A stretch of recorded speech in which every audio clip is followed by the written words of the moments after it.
What a pleasant surprise. Ever since the Urquan made it a fellow slave species, we have missed the human. You arrived just in time for the Festival of 1,000 Screams.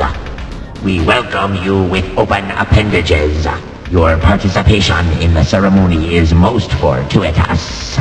As we pour your steaming parts from your breached husk, you will cry with the force that pleases the mighty deities Dogar and Kazan. Then we will address our inquiries and receive deific guidance. Glorious!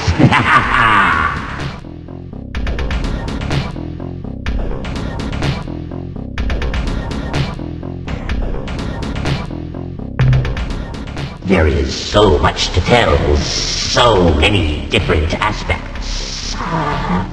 These deities permeate the fabric of the universe.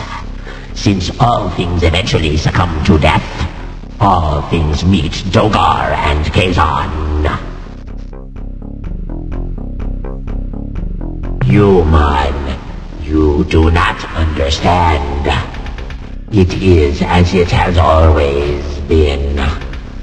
When the hatchlings struggle from the egg sac, they show their respect to the twin gods of death during their first frenzied gorging.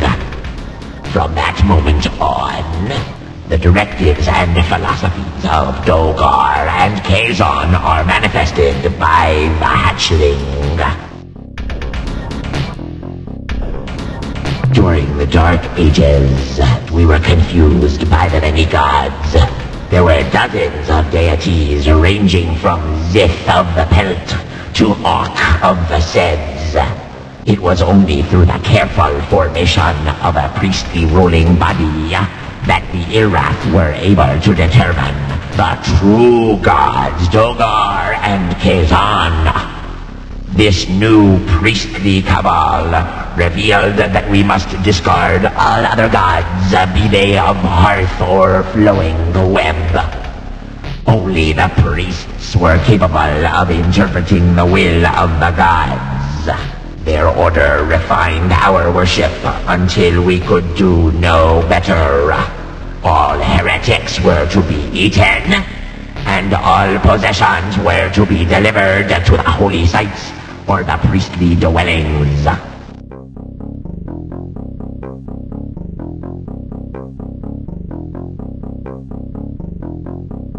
The deific duo broadcast on Channel 44.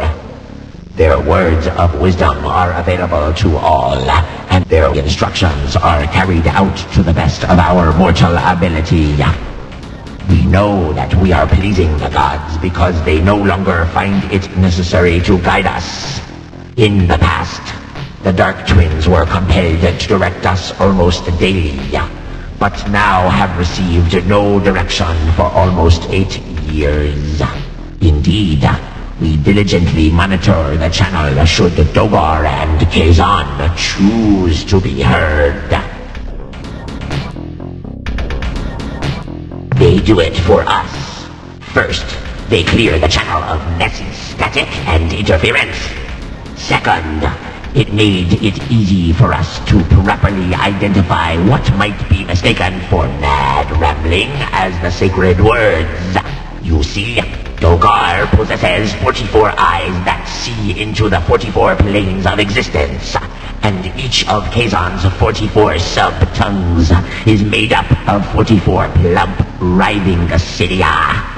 Besides, they knew we were Captain Satellite viewers. Your pitiful investigations have barely scratched the surface of what is to be learned about Dogar and Kazan. And remember, you may never get another chance to ask such questions. Your interest is not unusual. It is through the omniscient guidance of our mighty lords of darkness that we have achieved this state of near perfection. We will dispel your ignorance concerning the first child species of the unmerciful Dogar and Kazan. Yes, Our striking appearance only hints at the true strength that resides inside. Coursing through our thorax are the fluids of life. Like yourselves, if we leak in excess, we will satiate the sacrificial needs of Dogar and Kazan. Our mandibles allow us to communicate, take sustenance, and deliver pain.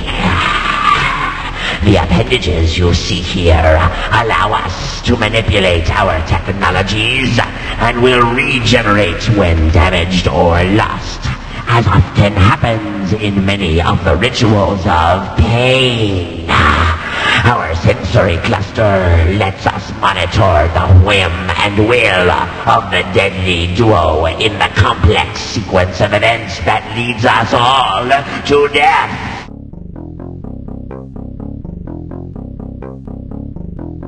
For eons, we lived appendage to mandible. Then, many millennia ago, we received the guidance of Dogar and Kazan. This enabled us to move beyond the simple existence of tranquil hunter-gatherers, to become world-striding avatars of death and destruction. Over the many years, we advanced our technology, always in the name of Dogar and Kazan, always in the development of more sophisticated tools for murder. Then, the gods gave us the means to go forth and commit even more glorious acts.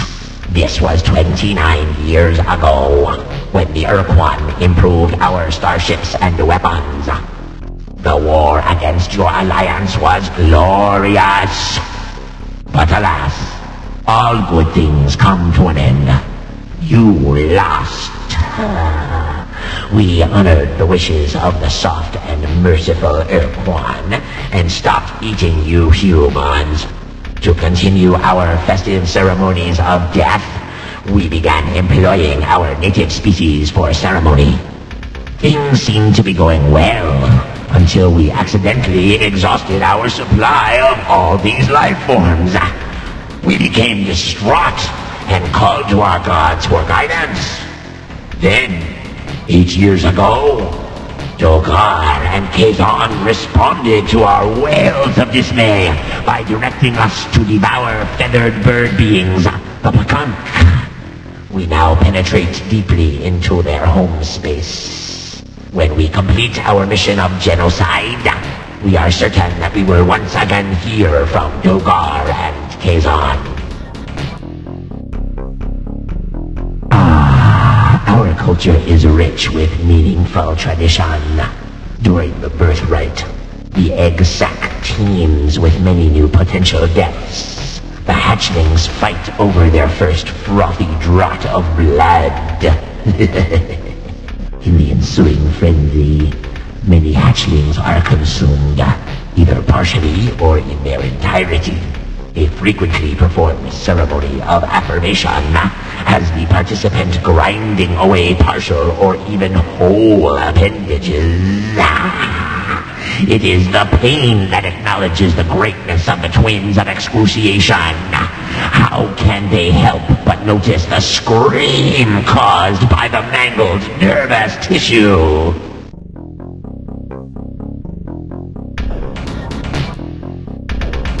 Simply put, the Urquan are far too kind to please Dogar and Kazan.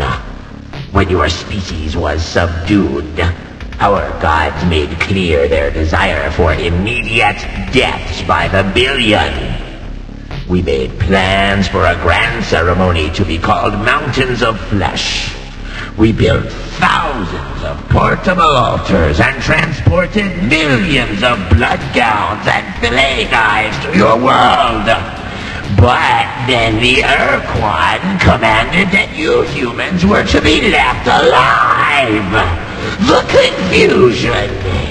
With our plans for a magnificent and most holy planetary slaughter forcibly terminated, we retreated to our homeworld to sulk.